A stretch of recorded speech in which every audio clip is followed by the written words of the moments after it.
you blessed? Amen. I'm blessed, you know that song? And I know that I am. I'm blessed. You know that song? Man, when I was a kid, we keep on singing that song. I'm blessed. Lalo sa mga convention, ano po, they keep on singing that. We have a new series, ano po, Blessed Beyond Measure. Last Sunday, Pastor Will shared with us about how to become a Christian as the last part of the 2-month series of soul winning. And I hope you guys are equipped, you are ready, and without fear, going out and sharing the Word of God to people, especially co-workers, relatives, and friends. Amen? Amen. And today, just like what I said, we have a new series, Blessed Beyond Measure. And the topic today is, where is my blessing? If I'm blessed, where is my blessing?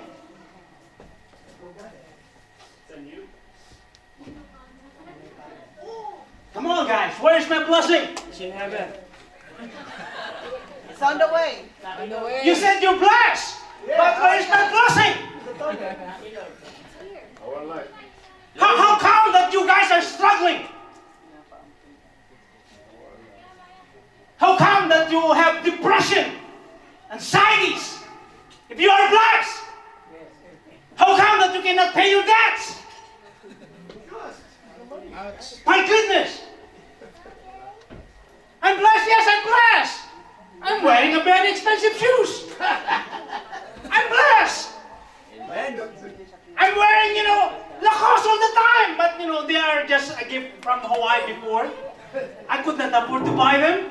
That's why I'm blessed! But you know what? Blessing is actually a relative word. Amen. Maybe you don't have money, but you are blessed with friends. Amen? Amen. Maybe you don't have money, but you are well and healthy. That's blessing. Amen? Amen. Amen? Amen. Maybe you don't eat crab legs all the time, but you can go and buy the big one and eat them. That's cheaper. But still, crab legs.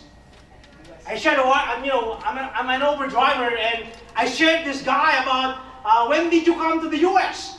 And I said, oh, that's 50 years ago. I'm just kidding. More than 20 years ago. And did you know what? I said, the first time that I tasted crab legs in Hawaii, the big one, the Alaskan king's crab. Not the little one in the Philippines, the big one. Crab legs, right? The big one. Did you know what happened? I cried. I said, man, there's a crab like this. I thought the crabs that we had in the Philippines, the little ones. You know that? The little ones that you catch in the river? In the river, the talaka. There's the small ones.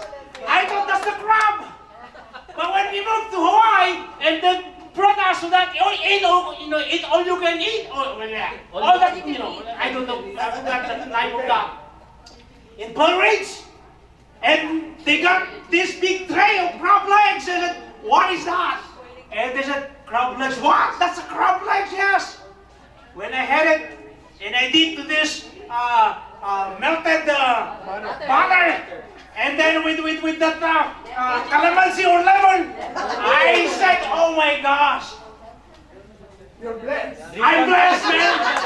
I'm blessed. Amen. Since then, sabi ko, hindi na ako kakain ng maliit na talangka. You see, once you tasted the blessing of God, you don't want to let it go anymore.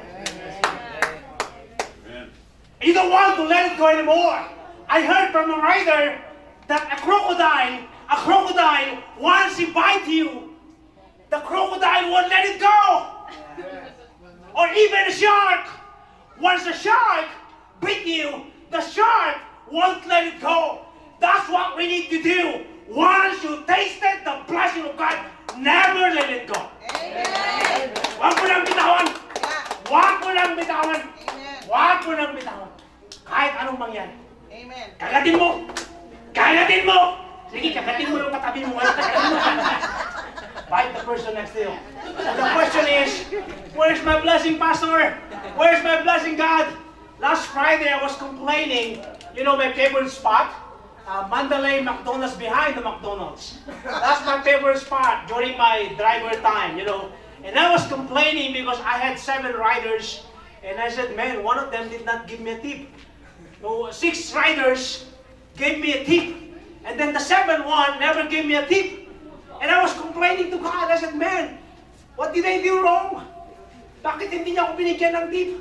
Samantalang yung 6 na pasero, $3, $5, $15, $20. Sabi ko, bakit yung last? I was complaining. And in my heart, it's like, man, what's wrong with me? And all of a sudden, I shared this to my wife yesterday.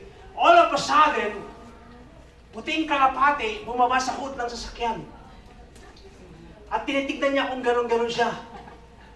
And you know what this kalapati did? Anong Tagalog ng kalapati? Pigeon. Kalapat. Daw. Pigeon. Pigeon. Anong Ilocano ng kalapati? Kalapati. O, kita mo, di mo alam. Alam niya. Kalapati. Kita mo na? Alam niyo what this kalapati did? Alam niyo yung ginawa ng kalapati? Itinaas niya isang paa niya. Ginanon-ganon niya ako. Sabi ko, ha? Sabi ko, Lord, kinakausap mo ba ako dito? Puting kalapati. Umiyak nga ako eh. Sabi ko, pambira, isang tao lang na dinagtip, nagkukomplain na ako. Samantalang 6 ang nagtip. Hindi ka Ako nag-complain doon sa tip, pero doon sa isang hindi nagbigay. Sabi ko, nag-complain ako, sabi ko, pambihira. Tapos sabi ko, pambihira, puro chicken nugget na lang kinakain ko. Mayaman naman ako, Lord. Sabi ko, ba't ako nagtitipid sa chicken nugget? Everyday chicken nugget at 2 Coca-Cola. Sabi ko, walang Diyos. Sabi ko sa asawa ko, mahirap ba ako? Sabi ko sa asawa ko hapon. Sabi niya, ewan ko sa'yo. Ikaw, mahirap ako, mayaman. You see, sometimes we are complaining things that sometimes actually God is telling us something.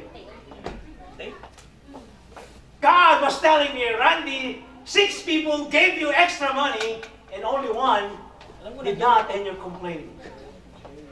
You see, most of the times we see the things that actually God is talking to us through those things, those little things.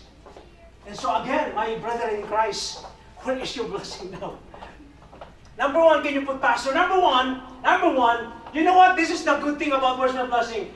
God will bless people, maybe a relative, maybe a friend, maybe a supervisor, maybe a manager, maybe a company owner. He will bless that person as a channel of blessing, then that blessing will run into your life.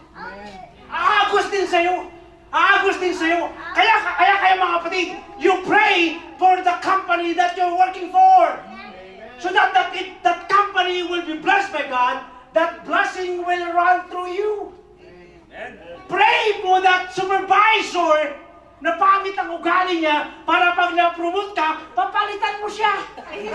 O kaya tinanggal siya, ikaw ang ipapalit ng Diyos. You see, dapat ganun tayo eh. Hindi natin binabakbouting yung mga supervisors natin, managers natin. We pray for them. Or, just like what I said, if God decided to remove them, then God will promote you and you will become the channel of blessing as well. You see, just like this story here in Acts chapter 3, since birth, they always carry him to the temple gate. This is the irony of life here. He was, maybe a paralytic or whatever it was, but you know what? They always carried him to the temple gate. The temple gate, and the temple gate name, Beautiful. That's the irony of life. Nakita nyo? Isa siyang kasabi dito. Siya po ay kine-carry siya. Binubuhat siya every day. And bring him to this temple gate. And that temple gate name's Beautiful. Nakikita nyo ba ito? The irony here?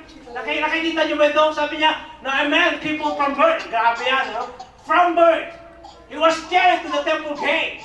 Beautiful. When he was put every day to beg from those going into the temple courts. In other words, mga kapatid, he was looking at these people. That's the irony of life eh.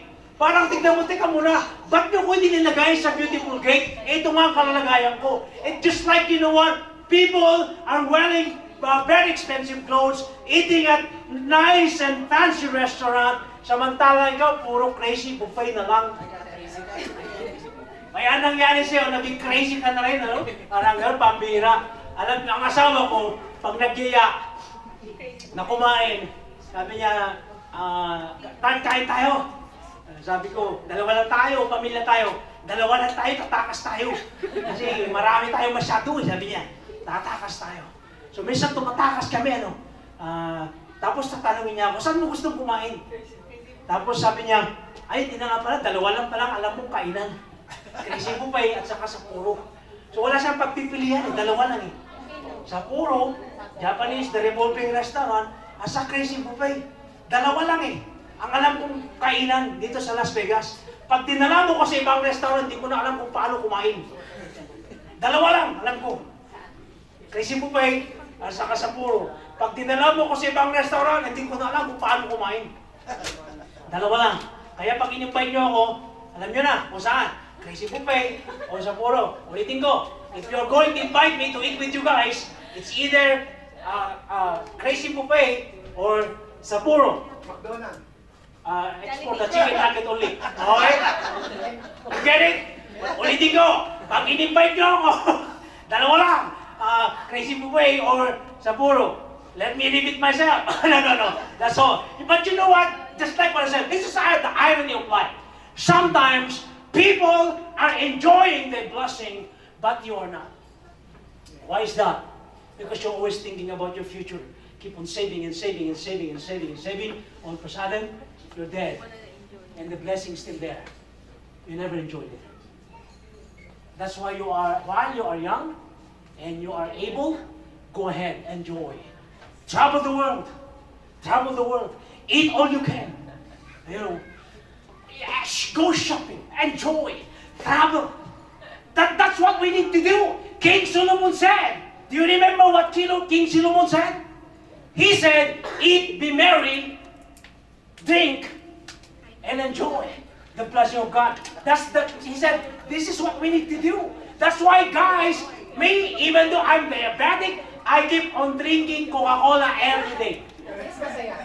Do you know how many Coca-Cola I drink every day?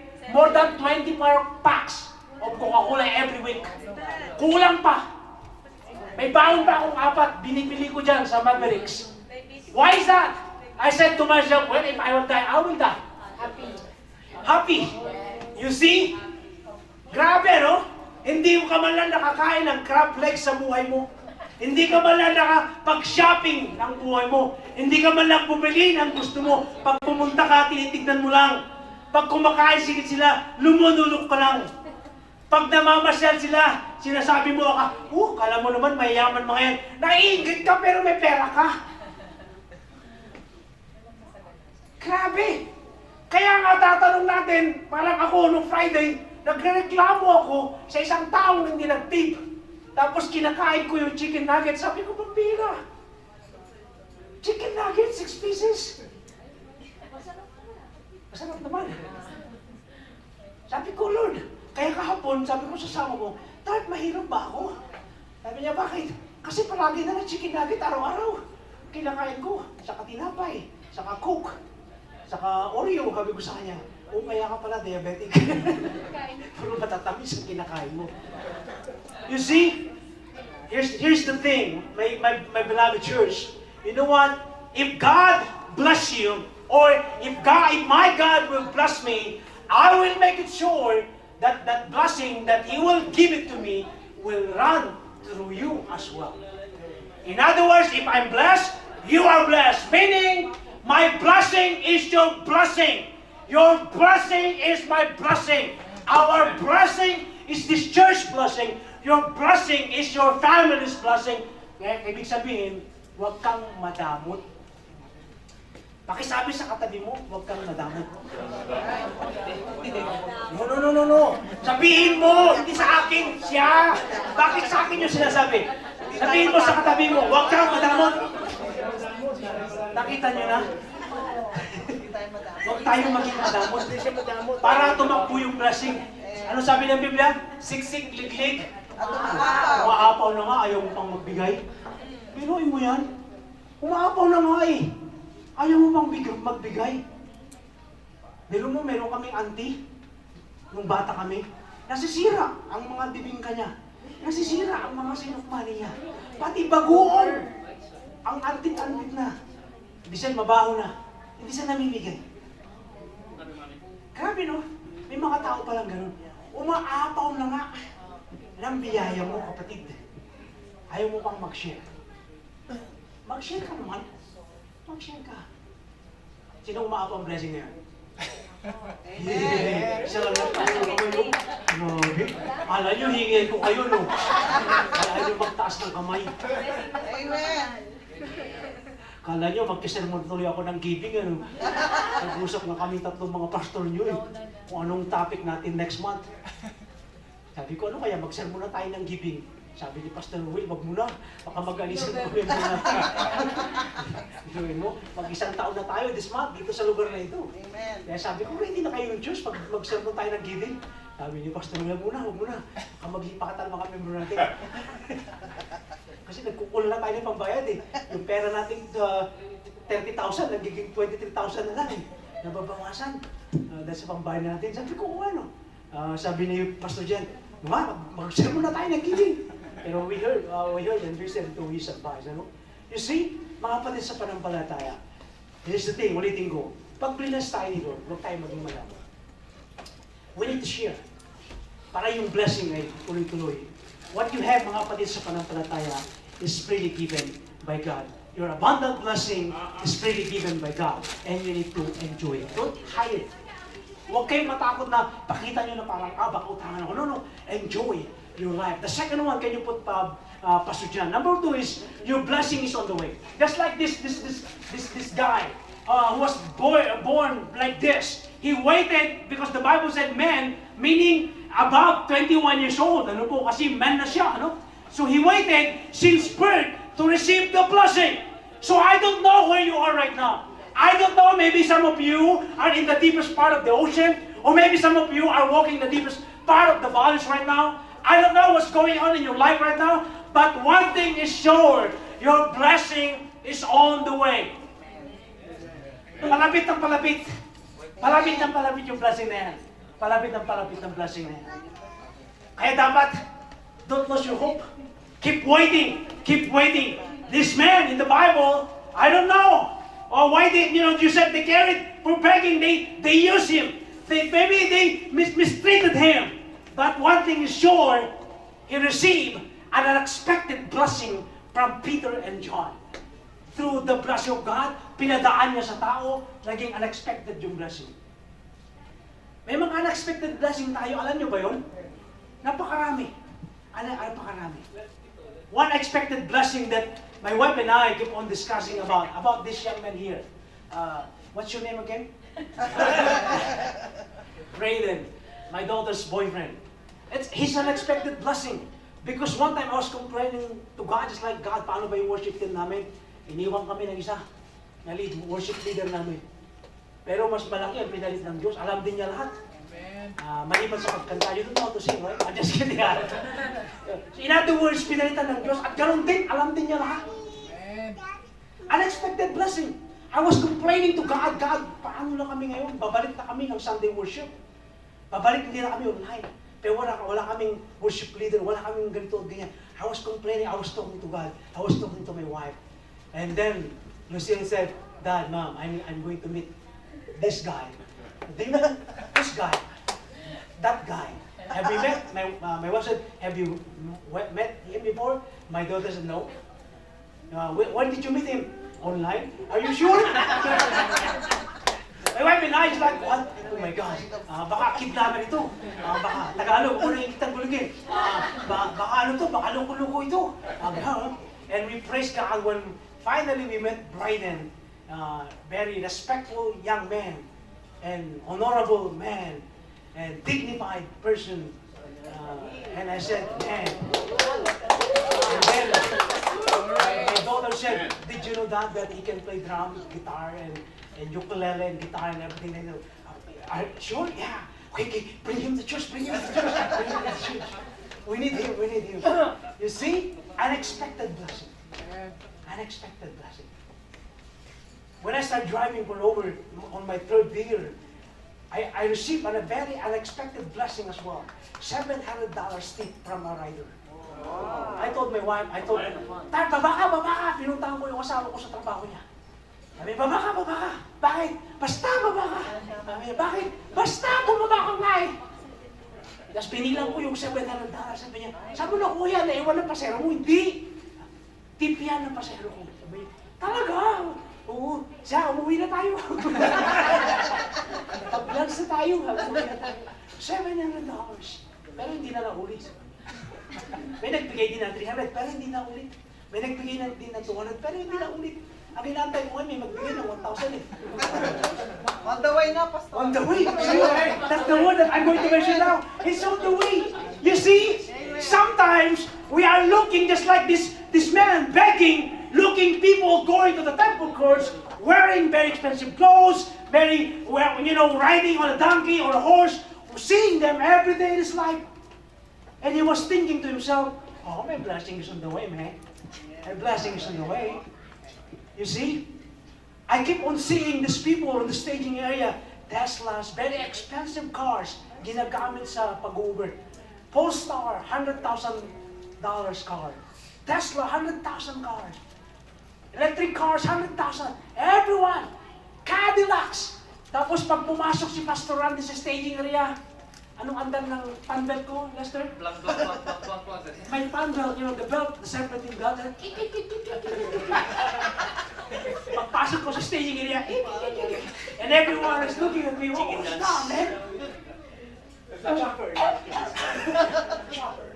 And every time I see this guy driving in with their expensive car, I always telling myself, man, my blessing is on the way. My Tesla is on the way, man. That's what my heart. At ang palubag-loob ko, sinasabi ko, ang kinikita nyo, kinikita ko rin. You see? Amen.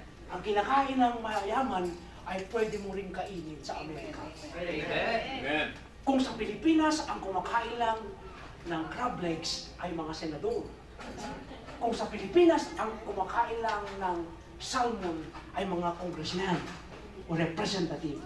Kung sa Pilipinas, ang kumakain lang ng mga sugpo ay mga gobernador. Sa Amerika, ordinaryong taong katulad natin, pwede natin kainin lahat. Amen. Is that a blessing? Yes. That's a blessing. Nagugutom na kayo. Ito ako ng salmon at may dinengdeng pa tayo. Pero kayo hindi kayo nakakakain ng dinengdeng, di ba? Yes. Dito lang kayo kumakain. Yes. Ako lang ang nakakapagluto ng dinengdeng na gustong-gusto nyo. Is that a blessing? That's a blessing. Pinakbit kayo, hindi kayo marunong magluto eh. Nagre-request sa akin na si Joy, sabi niya, Pastor, asan na yung pinakbit? Sabi niya, damihan mo ng karne. Pastor, pero pang special request. Kasi hindi ako nagkakarne pag ako pinakbit. Pinakbit lang talaga, walang karne. Pero pag sinabi ni Joy, Pastor, be generous. Pagdating sa karne. I'm sure. You see? Dinengdeng, sa church lang kami nakakain. Yes, Pastor. Tama. Sabi nga ni Sister Grace, Pastor, asan na yung dinengdeng? Bakit? Wala eh. Magluto naman kayo. Pero nyo, napaka-special nyo. Maghahanap pa ako ng friend. Nagtanim pa ako ng kangkong sa likod ng bahay. Para lamang every time na kailangan nyo ng dinengdeng, meron kaming kangkong sa likod ng bahay. Pero yun, nagtanim pa kami ng ampalaya para sa inyo, kaya lang naubos na yung dahon ng ampalaya. You see? Blessing. Those little things that sometimes we are complaining are the ways of God to talk to us. Para lamang sabi niya, man, you are blessed. Look around Randy. Just like the dove. I said, binubuhat niya yung paa niyang ganyan sa harapan ko. Sabi ko, walang Diyo ito ah. Ano kaya ito? Abangan ba niya ako? Kinakusap ako ng Diyos dito. Puting kalapati. Puting kalapati. Sabi ko, man, sorry Lord. I cried and I prayed to God and seek forgiveness. Sabi ko, Lord, I'm sorry. I'm sorry. And so here, blessing is on the way. Just like this man, the last one. The last one. Your blessing will be evident to other people. Makikita nilang na-bless ka. Let me give you an example. Maybe some of us, me, I grew up, in the mountainside, planting rice day and night. Not night, but Day in, day out. I grew up with that. Bending my back, planting rice. 7 o'clock to 5 in the morning, I'm already planting rice. That's the life that I had growing up. Harvesting rice, of course, 7 o'clock up to 5 o'clock, sometimes 6 o'clock in the evening. We're harvesting rice. Ganong kahirap ng buhay.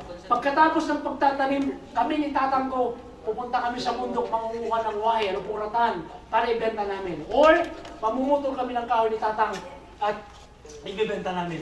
Ganong kahirap ang buhay. Ganong kahirap ang buhay. Dati ano po, when I was in the elementary grade, during my graduation, my father borrowed a shoes, ano po, para sa graduation ko. And hindi magkasya yung sapatos dahil maliit yung sapatos. Nag-fold. Maliit. Kailangan lagyan mo ng kutsara sa likod. O sandok. Para pumasok. Have you experienced that? Para pumasok yung paa mo doon sa sapatos. I had that in my life. So when I moved to the US, I fell into that trap. I bought a lot of shoes. I had more than 50 pairs of shoes before in Hawaii. Sabi ko, pagbihirang sapatos na yan, na-trauma ako. Dahil hindi ako nagkaroon ng sapatos nung bata ako.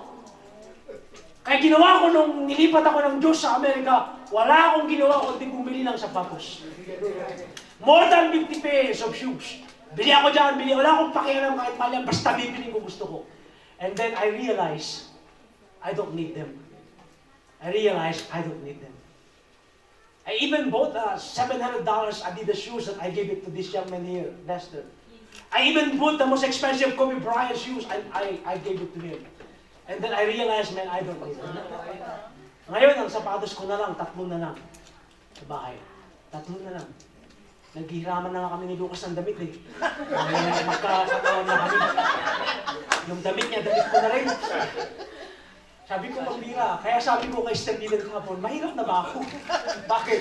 Kasi 3 na lang sapatos ko eh. Pati pagtalong ko, 4 na lang. Sabi ko, no? Alam niyo, mabalis sa mananampalataya. Just like what I mentioned a while ago, people will see that you are blessed. Not to brag around. Siyempre, ang sarap naman ng pakiramdam kapag nakita mong, ganda ng damit ko. Mamahalin yan. Minsan, pag umakit kami sa hagdan, ginaganon ko si Iton sa likod ko eh. Para makita niya itapak ko sa sapatos ko. Tumitigil sila ni Bray sa hagdan eh. Ginaganon ko, bakit ito? Eh, tignan mo yung tatak na sapatos ko. Ganun ba? Kala tinatadyakan ko siya eh. You know, my point is this one. Are we bragging when we are wearing expensive shoes or clothes or anything? Are we bragging when we are telling people that you and I are blessed by God? Are we bragging that if you are eating in a very fancy, expensive restaurant? Are you bragging if you are holding a very expensive bags or purse?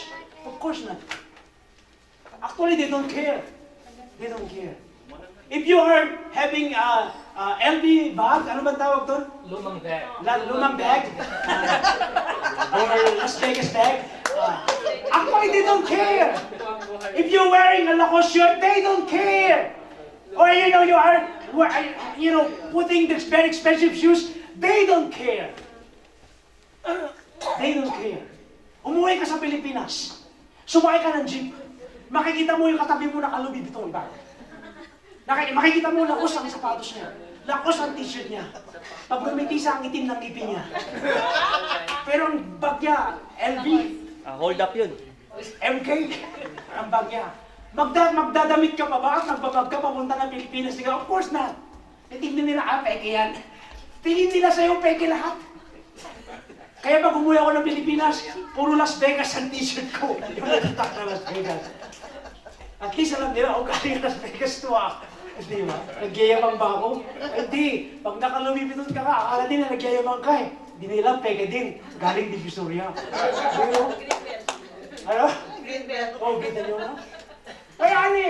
Kaya mas magandang magpasimple tayo ng buhay na deep within you, mayaman ka talaga. Amen. Amen? Na-bless ka talaga.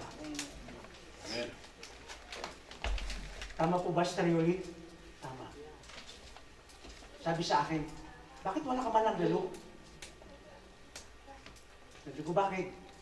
Kasi sa relo daw, nakikita na mayaman sa relo, sa signing pen, at saka sapatos, at saka sa belt. Pag nakita mo daw na gano'n, mayaman daw yung tao.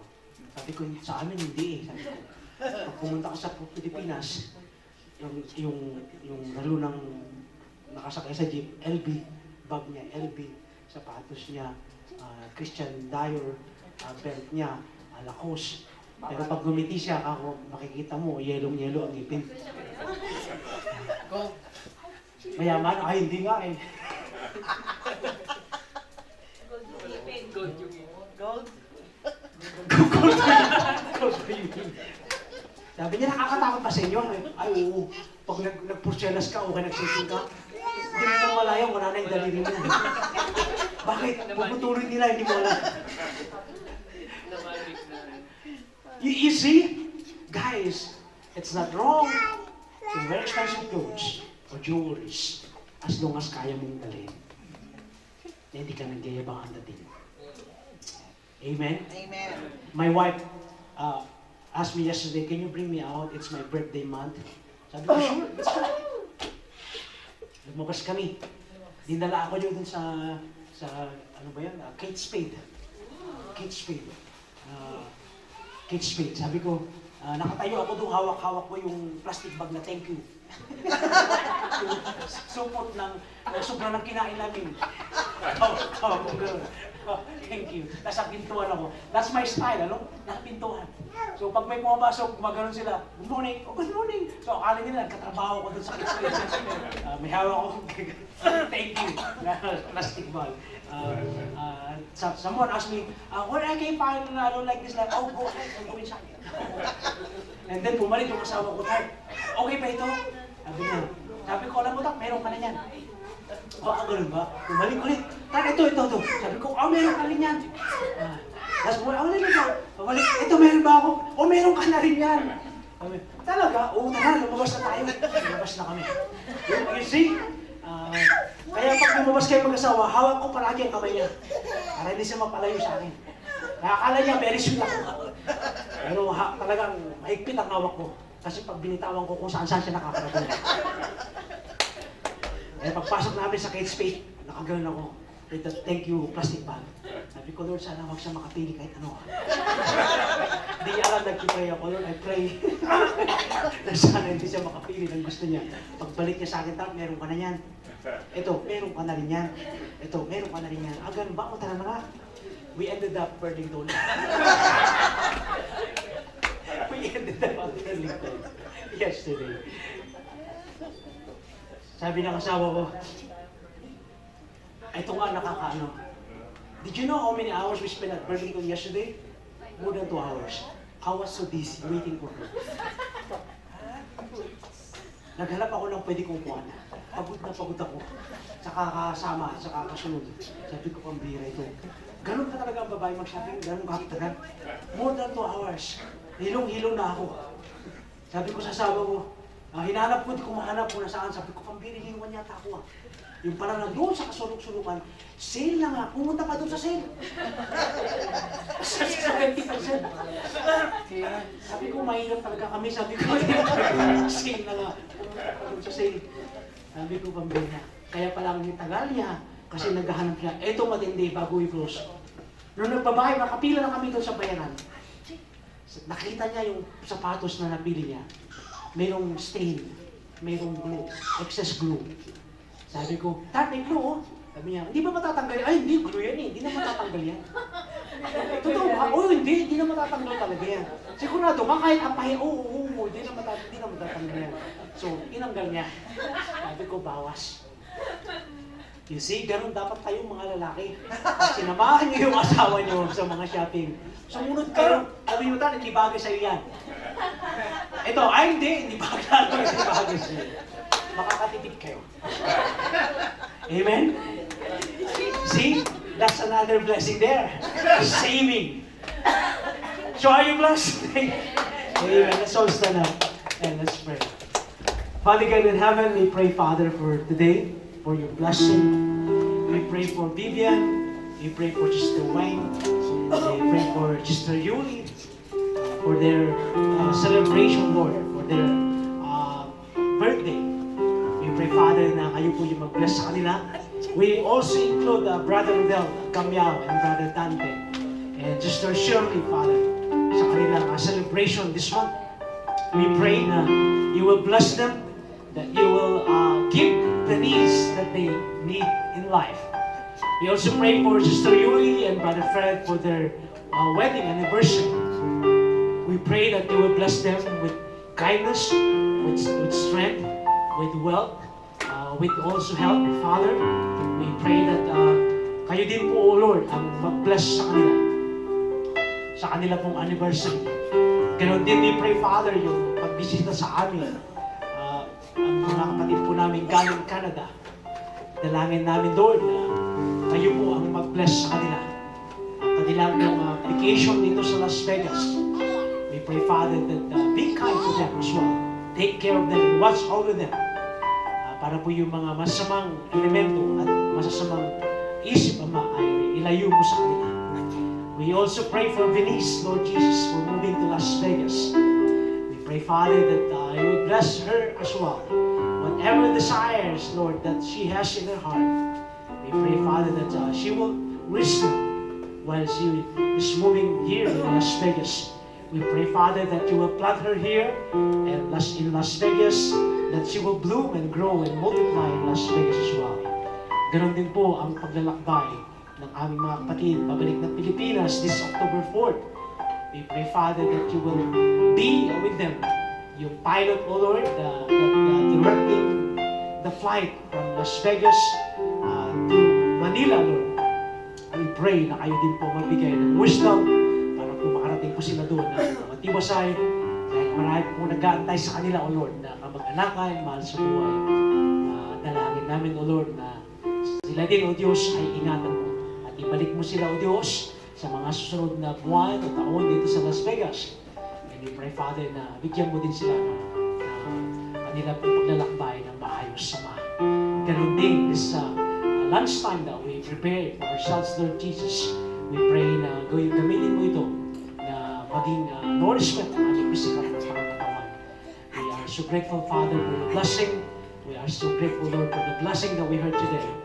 Hindi po kami titigil na mag-aantay ng blessing mo sa amin naman dahil alam namin our blessing is on the way.